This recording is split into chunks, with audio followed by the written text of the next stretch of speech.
So it's a new day, and as you see, I've got the column back in position, I've got the fascia back in, and the cluster is back in place. But I've left the shroud off there because what we're going to be doing today is installing the wiring for a rear fog light. Now, a rear fog light is a legal requirement in the UK for all cars after, I think, sometime in the late 70s, and you have to have one to pass an MOT. It's not negotiable. And I'll show you what one looks like if you've never seen such a thing on my friend's Mini. It's here. It's an extra red light which you can turn on independently with its own switch, and it's really bright. It's as bright as a brake light, and it's meant to help you be seen in foggy conditions. And the 180, being a Japanese market car, doesn't have one.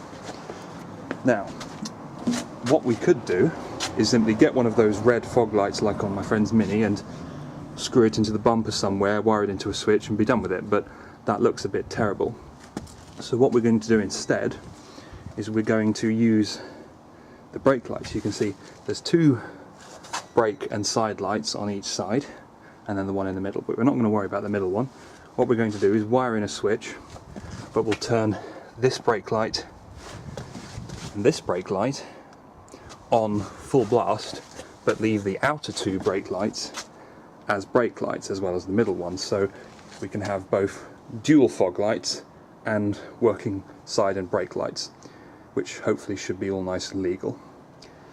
And it's going to require a little extra wiring finesse, because we need to put diodes in to make sure the circuits work properly, but shouldn't be too difficult. First thing we need to do is work out what circuit to use. Now, the fog light isn't supposed to work by itself, it's only supposed to work when the side or headlights are turned on, so we'll turn the side lights on here and then multimeter at the plug to find a power source that turns on with the side lights, and we'll then tap into that to use the as the power feed for the fog light. And I think this wire here, which is red with a blue tracer, is going to be the one we need. Okay, so I just stick this probe in the back of the plug here.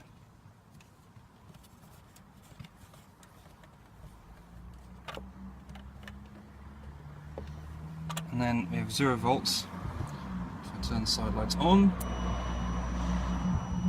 12 volts, and off, back to 0. So that wire there is the one we're going to be using to take the power from for the fog light switch. Now, before we get starting with any wiring and soldering and stuff, we're going to have to remove some of the interior, because the wire is going to have to run all the way down here from the fog light switch we're going to put in, down underneath the carpet along with the factory brake light wiring, past there, up the carpet, and through back into the boot. So I have to remove the seat, so the rear door cards, this kick plate here, plastic kick plate, or whatever it's called, seal protector, get the carpet up and expose the wiring. So that'll be the next step. Okay, so we've removed a load of interior components and we've taken up the carpet here, and you can see the wiring conduit for all the factory wiring runs all down to the back of the car, runs up there, behind, over the top, into the boot, to the back. So now what we've got to do is actually get started with the wiring. First thing we need to do is splice into this wire that we found earlier, we multimetered. That can then go to the switch. Then we've got to run the wiring all the way underneath the dashboard here, down here past the fuse box, and then it will just join up with the wiring loom. We'll run it all the way along there, back into the rear of the car, and then we can get sorted with those connections to the bulbs. Okay, this is taking rather longer than I thought it would. I'm not the best auto electrician, but our fog light switch is plugged in. We've got the power feed going from the side light switch, and we've got an earth. So now when I turn the side lights on, we have power at the switch, and when the side lights are turned off, no power, which is perfect. We have 12 volts at that middle pin, which is then what's going to power the side lights. So we can now set up our wire to run down here and through to the back of the car. Okay, so I've got the wire, red wire here, going down I've run it all along the factory wiring. I couldn't get that bit quite in there, but that should be okay. Run along this factory wiring bridge, underneath the boot release, up through this cable shroud here, and up here, and then unfortunately I've actually run out. That's the end of my roll, so the sun's going down, so I'm going to call this a day for now, and get some more wire on a new roll, attach it to there with some solder and heat shrink, and then continue another time. Rinsed. Okay, so I've done a bit more on the wiring today, and I have had to solder on a length of new wire, which is a different colour, it's green, but that shouldn't really matter. And that's been fed all the way back here into the boot, underneath that rear speaker, around here. Could use a little bit more securing in a couple of places, but that's fine, I can tend to that later. And I brought it round to here. And we've got our one inner brake light here, and the other one here, and these are the ones we're going to be using for our fog lights. Now, the clever bit of this electricery we were going to do is it involves diodes, 3 of them. They look like these. These are 3 amp diodes. We're going to use one on the end of the power circuit for the fog light. And what that does is it means that because we're using the brake light as the fog light, it means that when the fog light is switched off and you step on the brakes, it will stop power going back down this green wire to the fog light switch and turning it on. And we'll also be using one diode in the opposite orientation for each of the brake lights, what we're going to use as a fog light, because you have to do that, otherwise when you turn the fog light on, the power will then go back down the power wire for the brake lights, and it could turn all 5 of the brake lights on, which obviously is not what we want. So with some clever use of some diodes, it should all work out fine. Okay, and finally, after much work, all the wiring is done. We've got our power wire here, wired that into the brake light over here with an extra connector, diode there to stop the circuit backfeeding, and the same over here. So it's tested and all working, and I'll put up a little video of that a bit later in this so you can see how it all works. So what's left now is just to reassemble the whole interior, which should be fun. So about an hour later, the interior is all back together. The only bit I've left off for now is the shroud, because I might need to tidy the wires up a bit underneath there. And also the last part of the install is going to be, I've removed the fog light switch. We need to drill a hole in the blanking plate that goes here, put the switch in the hole, and then it should look like a pretty clean install. And then we can just button everything up. So this is the blanking plate that Nissan puts in the dashboard, in that little hole where everyone might rise through, because the JDM models of this car do not have a rear fog light, so they put this there to cover up the place where the switch would go. Now you might ask, why can't you just get a UK spec 200SX fog light switch and put that in the hole instead, and then it would look like a completely factory install? Well, I would like to do that, but unfortunately 200SXs are not as common as they used to be. They're all at least 24, 25 years old now, and lots of them have been scrapped, and the parts out there for them, like little things like switches and stuff, they're just not as common as they used to be. And I tried to find one, but unfortunately I couldn't get one. So next best thing, drill a hole in the middle of this blanking plate for the aftermarket switch that I bought, and in the future if I find a hot fog light switch from a 200SX, I can put that in there. So what I've done here is, you can see I've marked a little hole in the centre, and I'm going to drill a 20mm hole using a spade bit meant for wood, which is exactly the right size to put the fog light switch, and hopefully it won't interfere with all this stuff at the back. And there we are. It didn't end up quite as centred as I would have liked, but that's actually quite a good thing, because it will give me a bit more room to get the connections back onto the spade connectors. If it was in the centre, then these plastic tangs here might interfere, so that actually work out. And it doesn't sit perfectly flat, unfortunately, because the switch is flat and the blanking plate has a rounded edge, but from the front it looks pretty good. Certainly it'll do the job, so I'm going to go and reinstall that in the car.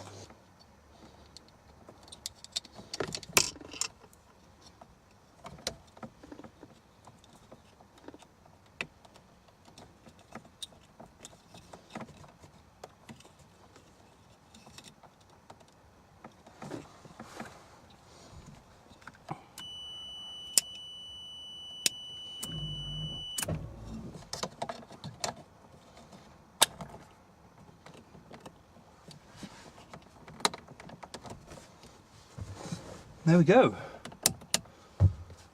Fog light switch mounted.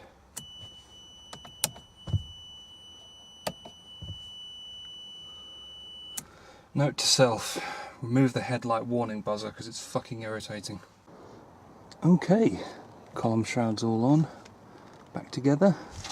So that's pretty much it. The only thing it should need now to pass its MOT is a new set of tyres. How can a Z4 be faster than a 180? So today it's time to get the tyres changed. I have my new tyres, here's one of them.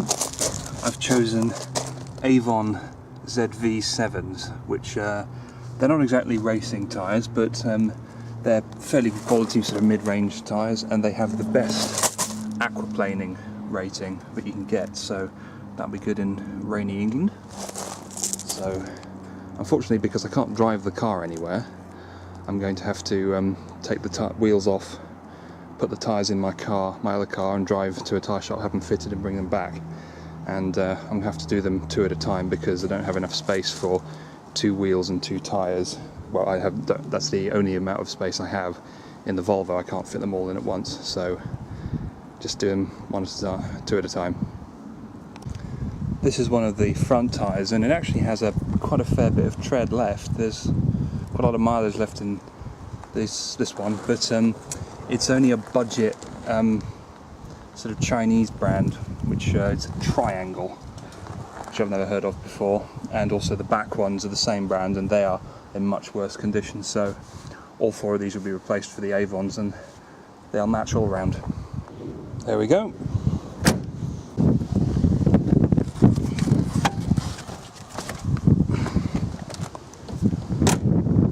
Right, off to the tyre shop.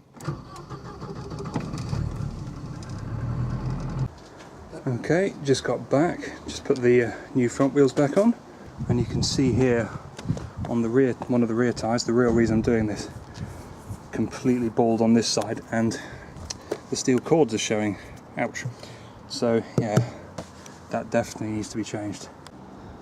Okay, all the wheels are back and all the tyres are new, so I won't go slipping and sliding all over the place. And also we'll go through the inspection, which is also very important.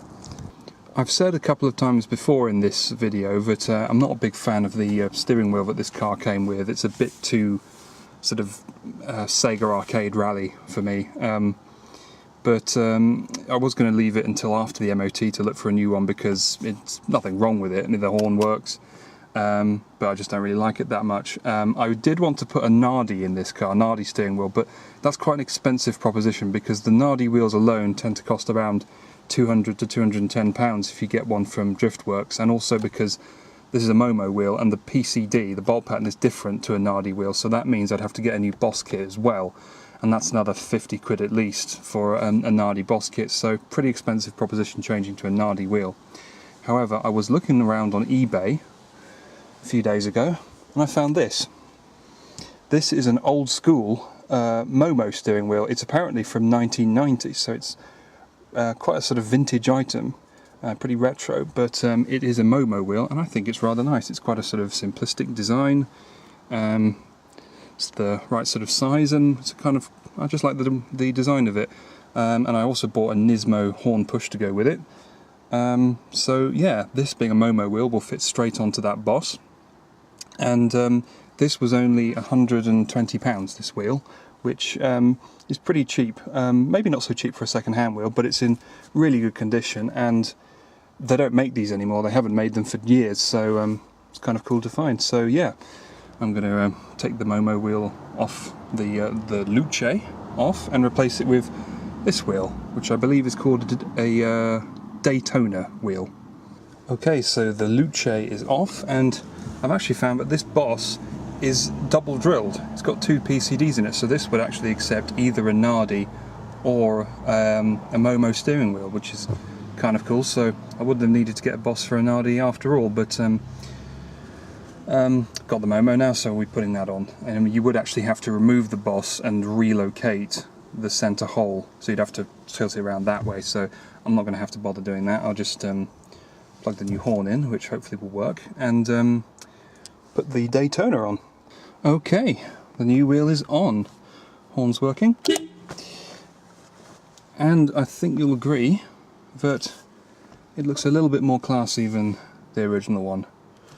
If you're wondering what this is, there's actually a Momo logo under here, a little sort of stick-on badge thing, but it's on the leather.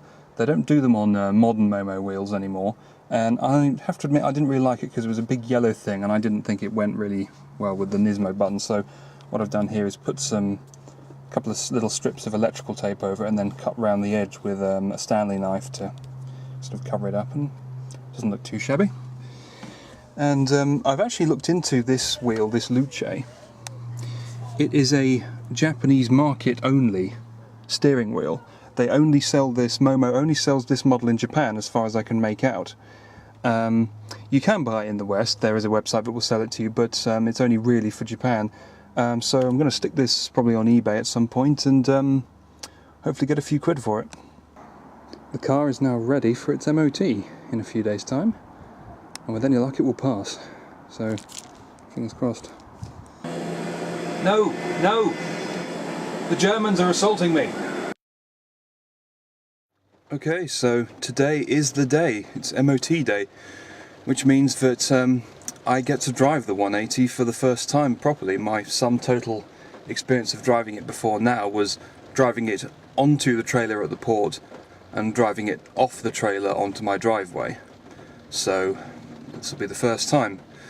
Unfortunately I don't have a mount for this camera, so I won't be able to film any of the driving really, but I'll probably film a little bit when we're at the MOT station if I can, and with any luck she'll pass, and then we'll drive home again, and then I get to send my documents off to the DVLA. I'm just going to wait for Chris, my wingman, who's driving with me today, in his car. Unfortunately it's raining today. The heat wave in the UK has ended and here comes the rain, which is a bit of a shitter, but it'll be alright. Our wipers work, so no problem. Right, well, I've arrived at the garage with Chris, and there's the car. Unfortunately, they're having a little bit of trouble putting it through the MOT computer system because it's not registered yet. So they're just taking the time to kind of figure it out, and they'll be done in about an hour and a half. So we'll come back then and hopefully it will be done. In the meantime, we're going to have lunch. We passed! Whew, what a day. Well, we're back home now, and as you just saw, it passed. And it didn't pass immediately. Unfortunately, there was one thing I had neglected to have a proper look at, was the front brake pads. I'd inspected them on the outside, but there was one of them on the inside which was just a little bit too worn for the MOT people to accept, so I had to get them to fit some brake pads, which luckily I was able to find. Turns out the brake pads from a 1990s Nissan Almera are the same as a late S13, so that's kind of cool. But yeah, we passed. Car's now almost road legal. It was also nice to have my first proper drive in the 180. Drives very nicely. The new tyres I put on seem to be really rather good. Steering's good, the brakes are excellent, especially now as I've got new pads in the front. Suspension is a little bit firm for UK roads. I imagine roads in Japan are quite smooth and well maintained, whereas a lot of roads in Britain aren't. So it's a little bit of a bumpy ride in places, and somewhat a little bit uncomfortable, but it drives very nicely, and the noise it makes, I have to say, while you're going along is rather good. Obviously it's not particularly fast being a non-turbo model, but it's not exactly a slouch either, and it's great fun to go down the road in, so we'll be very much looking forward to getting it registered and being able to go out whenever I want. The next stage is just admin, it's getting all the paperwork for the car, putting it in an envelope, sending it off to the DVLA, and then waiting for them to issue me with a vehicle registration document, which will then have my number plate on it, my registration number, and I can get plates made, and that's it, off I go. I can't catch the Mazda, it's like Initial D all over again. Well, it took the DVLA almost a month to issue my papers, but finally I have them. My UK registration certificate, which now tells me my registration number for the car. So I have ordered a pair of number plates for it, and they hopefully will go into the post tomorrow and should be with me by hopefully Thursday, which is in 3 days' time. So after that, after they arrive, I can stick them straight on the car, and that's it. Car's registered, it's got plates, it's got tax, it's got an MOT, it's got insurance. We're all done, and it's finally finished. Bollocks.